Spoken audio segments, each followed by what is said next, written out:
Let me take you right into it.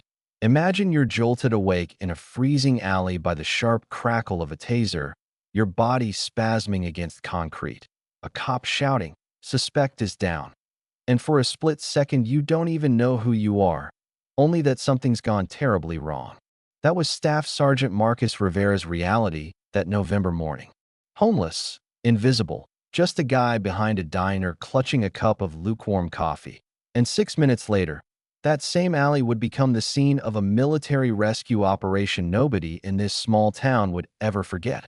Now, Marcus, 34, wraps his battered army jacket tight against the Nebraska wind, hiding in the shadowed cut behind Murphy's diner, his life stuffed in a duffel at his side, a tiny American flag patch still clinging to his shoulder. The city sounds always feel sharp, different from the desert. But if you know veterans, you know, their ears never stop working, even when their bones ache, even when they're running on 3 hours of sleep and bad dreams. He'd picked this spot carefully. The alley blocks the wind, the dumpster blocks the world, and Mrs. Murphy, God bless her, always leaves coffee on the back step for guys like Marcus. She's the only reason he hasn't frozen to death this week. You see, Marcus came up hard in a family where service meant something. His dad did a tour in Vietnam. His granddad fought in Korea. Duty and sacrifice run deep, deeper than the scars on Marcus' hands. He signed up right out of high school, thinking he could do some good, thinking he could make his people proud. 12 years in uniform, 3 tours, promotions earned not because he was the loudest or the toughest, but because his people trusted him to get them home alive. Afghanistan changed him. An IED took a piece of his brain, left him with headaches and memory gaps, made loud noises feel like gunshots. The doctors called it traumatic brain injury and handed him some pills and a stack of papers, but they couldn't give him back what he lost, his purpose, his place in the world. Coming home? That was the real battle. The jobs for veterans paid nothing. The VA appointments took forever, and the hometown that used to cheer when he came back in uniform now didn't know what to say when they saw him sleeping in the park. You did your part, folks would say, but none of them wanted to sit with him while he shook through night terrors. He kept his dignity, always paid for his coffee, always cleaned up after himself, never begged, never complained. But the world didn't see the man anymore, just the worn jacket, the shuffling walk, the haunted look out a few hours before that alley scene. Marcus had come into Murphy's, stiff with cold and exhaustion. He ordered coffee and a sandwich, counting change, careful to leave enough for a tip. Respect goes both ways, you know? But the young cop at the counter, Officer Bradley, watched every move with suspicion.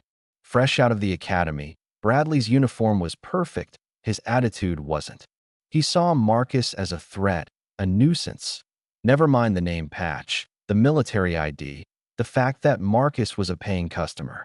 When Marcus asked to sit in the back booth, Bradley made it clear, no loitering, no sympathy, no second chances. Misses. Murphy tried to intervene, bless her, but Bradley shut her down, muttering about fake veterans, how anyone could buy an ID these days. He sneered, real soldiers don't end up like this. Marcus didn't argue. He just drank his coffee in silence and left by the back door, head down, hoping the alley would offer him a little peace. He never saw the backup officer arrive. Didn't hear the radio call that labeled him a problem. All he remembers is the flashlight in his eyes, Bradley's voice, the cold edge of the taser, then pain, like lightning in his bones. Even as he struggled to make sense of it, Marcus tried to explain, tried to be calm, but Bradley wasn't listening. He rattled off charges, trespassing, loitering, being under the influence, matching some vague description from earlier in the week. Marcus showed his hands, spoke clearly, stayed respectful. Everything they tell you to do if you want to survive. But in Bradley's eyes, he was already guilty, and here's where things turn. When Bradley radioed in Marcus' name and ID number, it set off a chain reaction no one expected. Because Marcus Rivera wasn't just some statistic. He was a staff sergeant with enough commendations to fill a wall. The system flagged his info, and within minutes, Wheels were turning far above Officer Bradley's pay grade. 6 minutes after the taser, the rumble of diesel engines rolled through the street. Humvees and transport trucks, headlights sweeping across Murphy's Alley. Soldiers, real soldiers, emerged in battle gear, surrounding the scene with a quiet authority that no civilian can fake.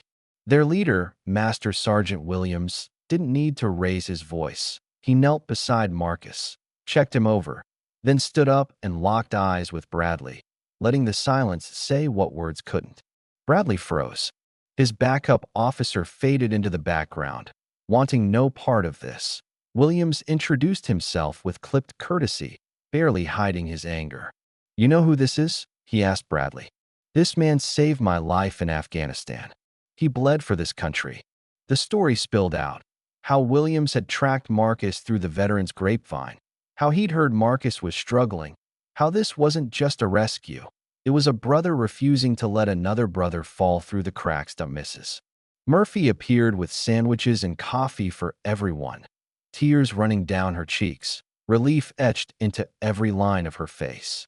She'd seen plenty of tough guys come through her doors, but this was family, reunion, redemption.